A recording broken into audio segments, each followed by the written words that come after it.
Hello and welcome as you start to come on. We're looking forward to seeing you. Today we're with Kelly Beischel, but I will introduce her in just a moment. So we're just waiting for you to jump on in and join us. Come on in. You know how it's always mirror image? It's really funny, your reflection. Okay, let's see. Great, our attendees are starting to join. All right, so I read something really interesting recently. It was by, as we're joining, it was by Jane Dutton speaking with Adam Grant. And she said, instead of asking people at the start of the Zoom call, where are you all calling in from? So we can read that off. Ask something different. So I'm gonna ask you something different. And would you please put this into your comments? Please put this in the comments. And this will be our way of getting started just before I introduce Kelly. Okay. So the new different thing that I'm gonna ask you is, what is something wonderful that's happened in the past couple of days? What is something wonderful that's happened in the past couple of days? And go ahead and take your time typing that into the chat or into the Q&A section. And we will be starting in just about 30 seconds.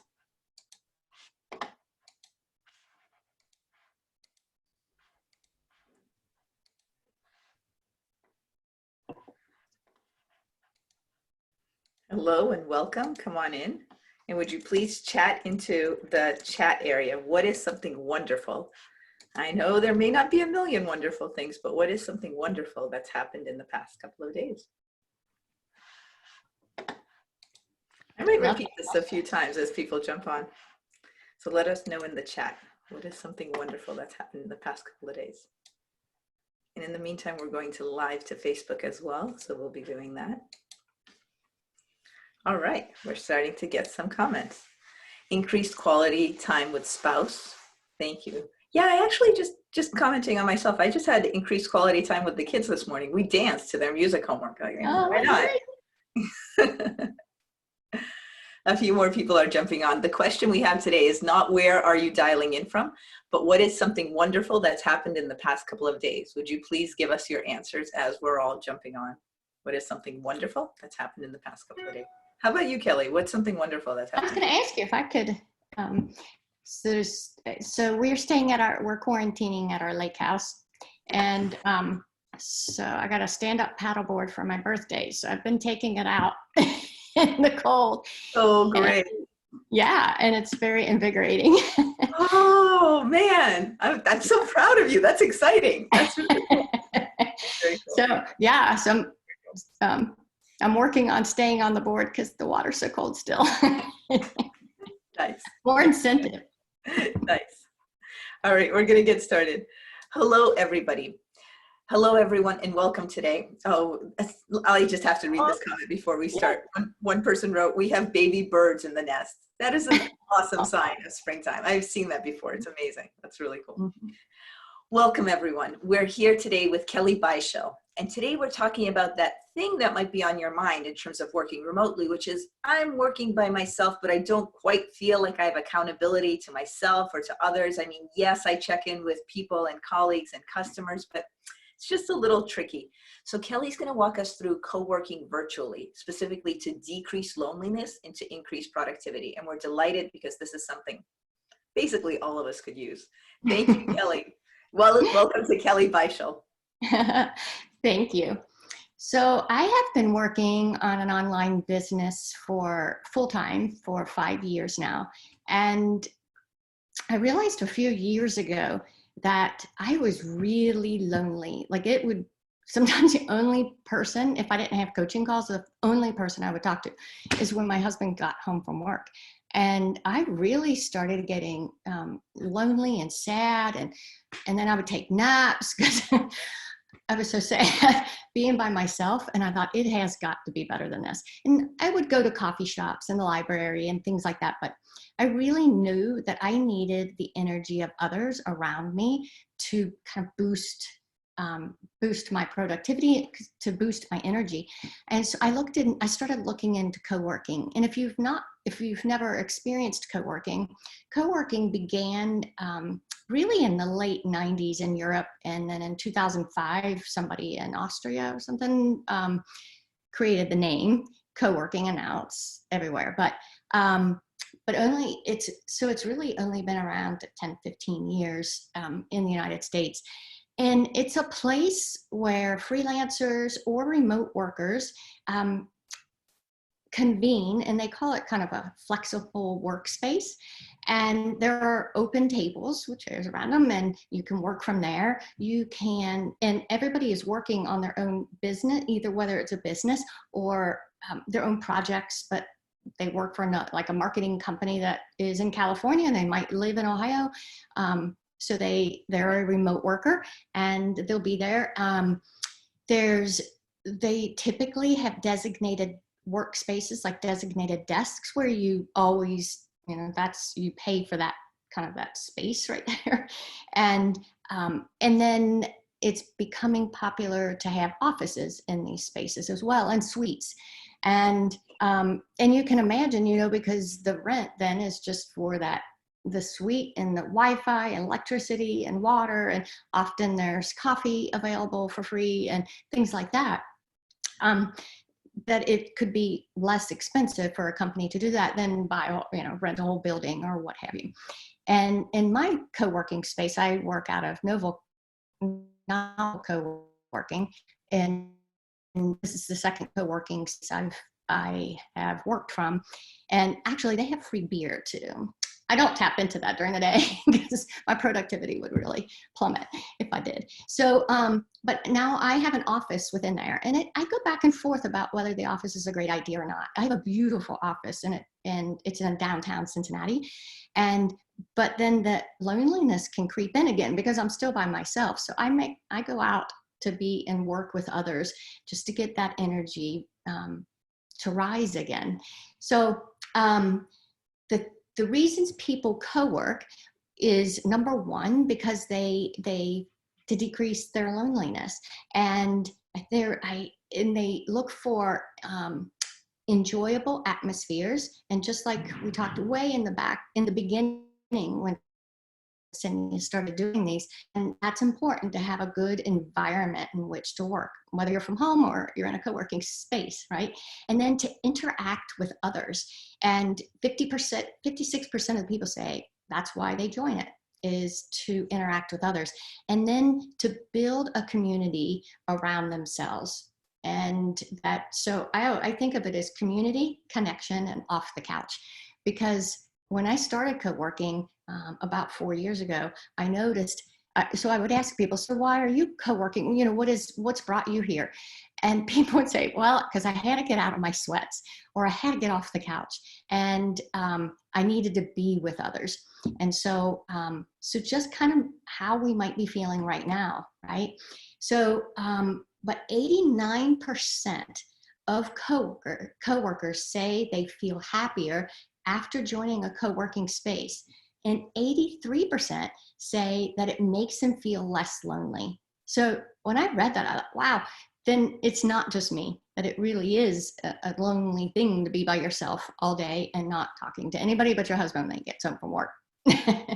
So, and it also increases your networking, right? Because and you're learning, because you're working around people who have other skills than you, and I will say to somebody, okay, who knows WordPress around here? Because I have a question. I know I could do this easier. And I have somebody across the table who can talk to me and teach me about that. I'm going to give you a couple of examples how we can, so that's kind of co-working in and of itself. And you might want to look into it when we're allowed back out in the world. But for now, we can virtually co-work with one another. And again, it will decrease your energy and increase your productivity.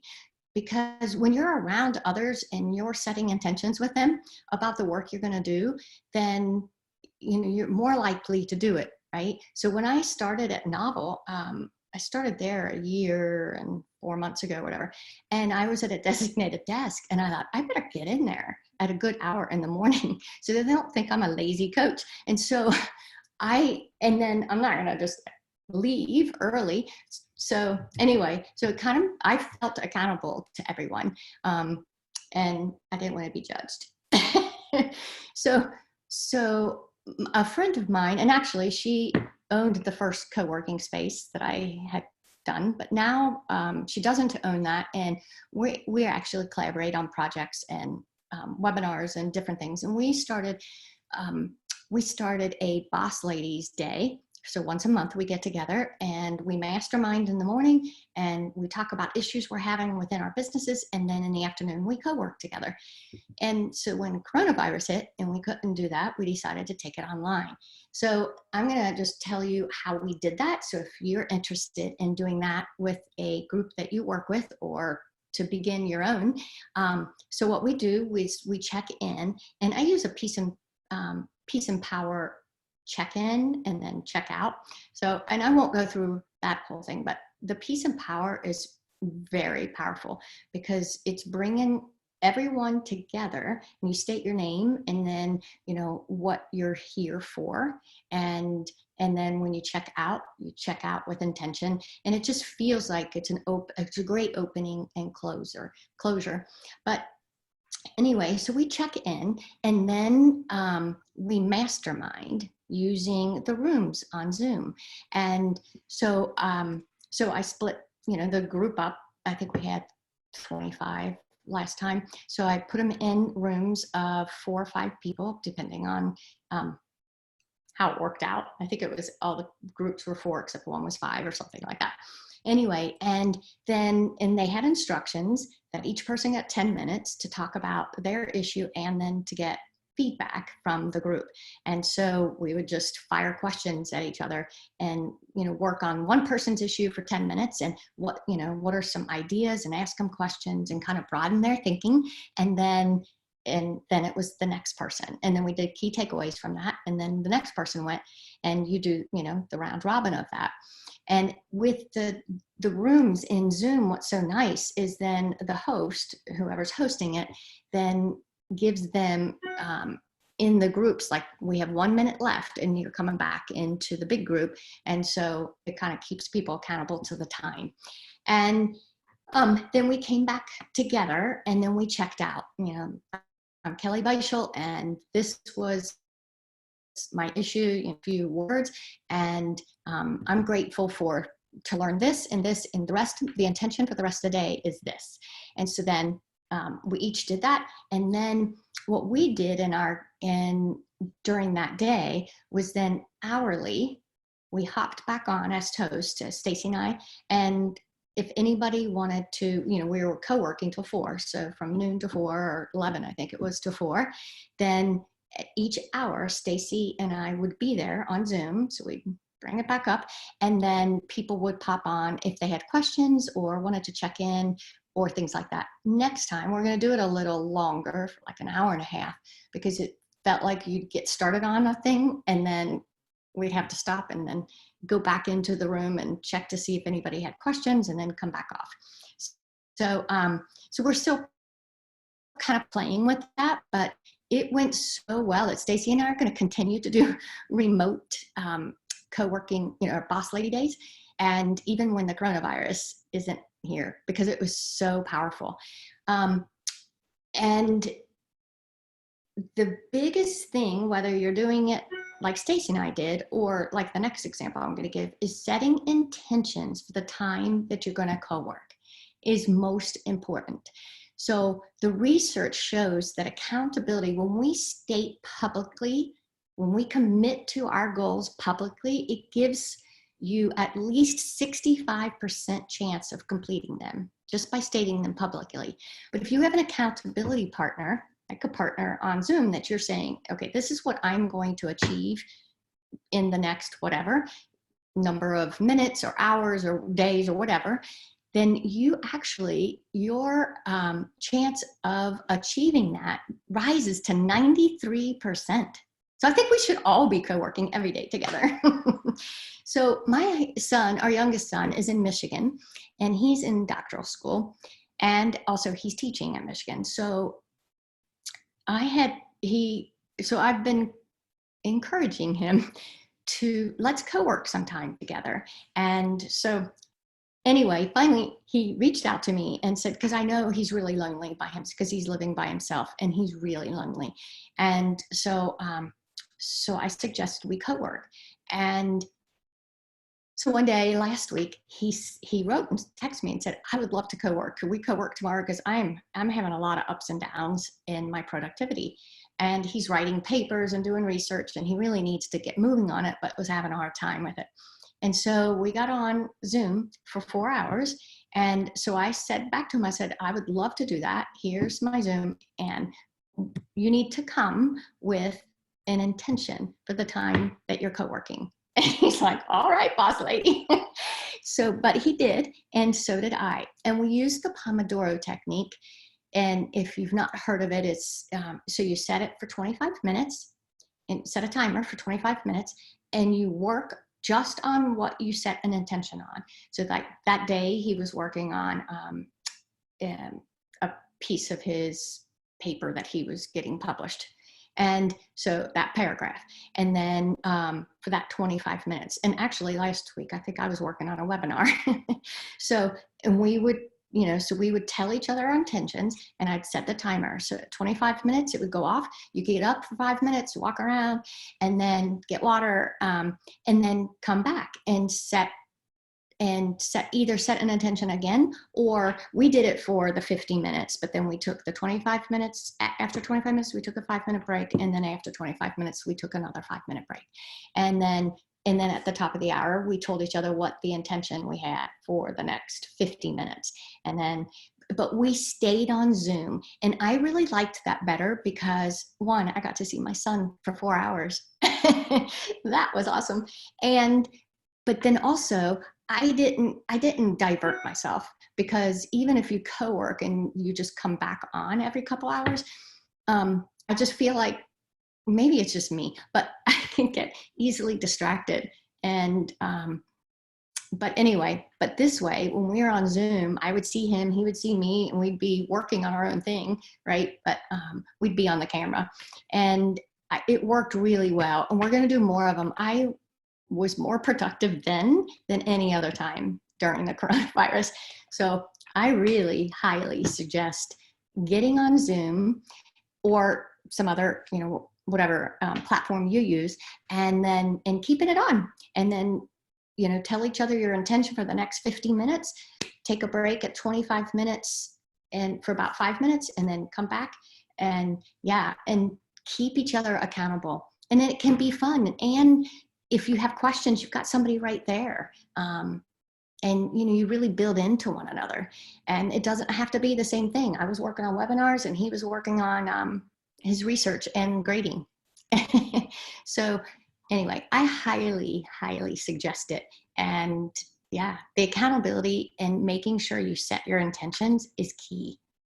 But I think that's it. And I think the reason I loved it, it went to my gratitude journal that time I had for Will, and I savored it a lot. I still think about it, and here I am talking about it. It was a big deal for me, because he was always my partner. Would go to the bookstores with me. When I was in graduate school, we would go to bookstores together, and I would be doing my work and he would be doing his homework or whatever. We went to libraries. So we did that. We co-worked a lot together when he was growing up, and we're both nerds and love to write and read and learn. And anyway, so we did that activity a lot together, and it really brought us closer. And here we did it again during the quarantine, and he's in Michigan, and right now I'm in Indiana. So it really warmed my heart. So that's all I have for you. What questions do you have about co-working, or suggestions about how to make co-working more effective? Thank you so much. Thank you so much, Kelly. I'm going to ask 2 broad questions and then get into a couple of specifics that our viewers are asking. So 2 broad questions to set the stage. It sounds like there's a part of getting the person, whoever it is other than you, onto co-working, just getting them motivated or getting them open to the idea. And the other is the actual co-working. And you've set up the process for that and some of the things you recommend. Can you talk a little more about the former, getting someone to try co-working? And I say this from the point of view, you and I both use positive psychology techniques. And sometimes an issue with positive psychology is people just don't buy into it until they try it. Like, for example, the best future self exercise, until you actually write something out for 3 days in a row, you think it's just completely cheesy to think about what life will be like in the future. So my question to you is, if you'd actually like to read, if the people here on this session want to reach out to family or friends or coworkers to try this, what can they say to them that would invite them and incite them to come? I don't know if it's a positive psychology answer I have for you, but coming from your own need, like I need presence. I need you. And would you be willing to try this with me? And we could kind of work on our goals separately, but together. And, expressing that it's a way that you desire to connect with them and that you have this need to help focus and increase productivity. Because I think, in the end, we do need one another, right? And it really is rewarding for the other person to be able to help you in some way. Mm-hmm. So when Will reached out to me, I was like, oh yes, because then that's some way I can help him. Exactly. Yeah. Wonderful. Thank you. That's really helpful. Actually, just be authentic that you need this. Yeah. And then maybe even ask them, how's your focus and productivity? And I learned a new tool for it. Let's try it, Yeah, that sounds very direct and very honest. Okay, we have a few questions for people. I want to give people a note that our goal is to keep these at 20 minutes. If you need to take off any time in the next 1 to 2 minutes, please feel free to. And we thank Kelly Beischel. So thank you so much, Kelly. You're welcome. All right, Q&A with Kelly. Here's the cool part. We have 2 questions lined up, and please put them into the chat or the Q&A. And also let us know, what are you taking away? What might you try as a result of what you've heard here? Okay, Kelly, questions coming at you. Mm-hmm. This question was about the 10-minute part that you described, so I'll go straight to the question. It was, you said in the session, in the mastermind session, you gave each participant 10 minutes to work on what they needed to, with people giving them input. This person had a question about, was that 10 minutes of just the person describing it, or was there question and answer? Was there back and forth? Oh, that's great. Yeah, so you give each person the 10 minutes.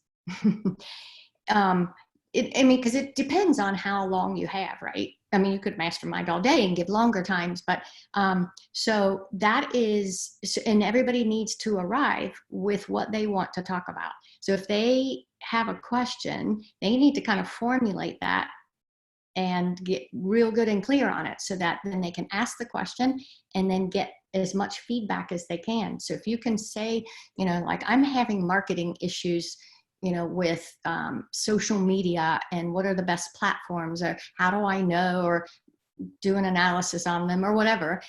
So if I can say that succinctly, then I have like 9 minutes left to get advice.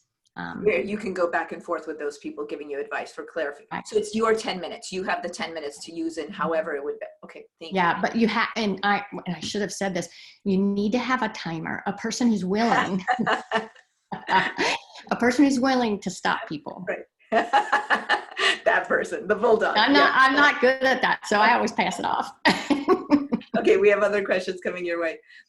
So this person's curious, what were some of the intentions that you and your son had? Because they're looking for a little insight or suggestions or guidance into what makes the right kind of intention for this kind of. So Will, on our first hour, Will was going to grade. So he said, for the time that we had together, these are the top three priorities he had. And he was breaking them up. Will's really good at this. He actually taught me this, and he is in 9th grade. He had a spreadsheet on how many minutes he was going to work on each thing. Uh-huh. And so he wanted to grade 3 papers in the first 50 minutes, and then work on like his implications research paragraph for the next 25. And then for the next 25, I forget what are the other, there was something, he was looking up articles or something like that. So mine was, I was working on a webinar. So mine was like, for the first 50 minutes, I was going to well, my whole thing was I was going to write an outline for the webinar. And then, so then I broke it down. So in 25 minutes, I was going to look for the benefits of, deep learning or whatever that. And so, because then I'm real good and focused, and that's all I'm thinking about at the time. So if you can break them down even smaller, then, right what you're going for. And you're more likely to get it done. Mm-hmm. As tactical as possible. Mm-hmm. Mm-hmm. Next question for you. How do you manage through many conference calls? So for example, do you block out your co-working time, or do you take the calls on mute with your Zoom co-working? How do you do when you both want to get projects done through co-working, but you also have meetings or calls? Yeah, I did have a meeting that day with my accountability partner, my processing partner. And so I had told Will that I had a call. And I think no, he stayed on Zoom, and I just took it by phone and just walked around my office. And I just muted myself so he didn't have to hear me jabber. But yeah, so I just kind of walked around, and I peeked in every once in a while, saw him working. So you got the benefit of your own work and seeing him work. Got it. Got it. Yeah. Here's another question for you. Love the idea of co-working. This person says, this person's about to start a new job. How can I invite new co-workers to try co-working? It seems a little strange, the person saying. So does co-working only limit to people that you are familiar with, or can you actually bring this in as a norm to a new place? Yeah, you could. So I am assuming this person's working remotely. Well, not right now for sure. But to kind of even talk about the statistics, and like I've learned about this, and it's people are less lonely and more productive. And I'm wondering if you'd be interested in that, and we could get to know each other through the process. And yeah, co-working I think was it like 19,000 co-working spaces now around the world. I mean, it's really taken off. So a lot of people at least know somewhat of what it is. So it's not real foreign to them. But I would give them statistics, and then, tell them that you want to learn more about them, and, would like to start this to increase your productivity and decrease your loneliness. And I'd also add that if you're inviting them for one co-working session of say an hour or an hour and a half, it doesn't mean you're inviting them to that weekly, not necessarily. So you could. Right. Yeah, it doesn't have to be like a date. Right. Maybe the two of you don't like working together, co-working together. Maybe one is always playing audio for their work and needs to do it without headphones, or whatever it might be. But there could be that there's. Yeah. I had focus music on, and I asked Will, I said, does it bother you to have the focus music on? He said, as long as there's no lyrics, I'm all right. So Will's serious about, he's getting a PhD in psychology. Well, so yeah. he's If it's ninth grade, he showed you a spreadsheet with how much time, he's serious about it for sure. I was in doctoral school, we were at the library, and he was sitting across from me, and he's like, 10 more minutes and I could get this done. I'm like, what are you talking about? He said, well, I have a spreadsheet here, and I could get this project done if I had 10 more minutes, but this spreadsheet says I need to get to my next subject to study. And, oh my God. Beautiful. Thank you everyone for being with us today. This is Kelly Beischel. This is her third one with us. So if you love this, go to our Facebook page or to our YouTube. And actually everybody on this call, every once in a while, we'll send out an email to the people who are signed up for these webinars, and we'll give you the YouTube link where all of these are now. So Kelly, this is her third one. So if you like this, you will like the other two. Thank you so much for joining us. We'll see you again tomorrow. Tomorrow we have Doug Turner on about how to think every day, in the morning and in the evening, the beginning and end of your day, about the next day. Thank you so much, everyone. Everyone's saying thank you to you. Thanks, thank you. See you tomorrow. Thank you, Kelly. Okay. Bye. Bye.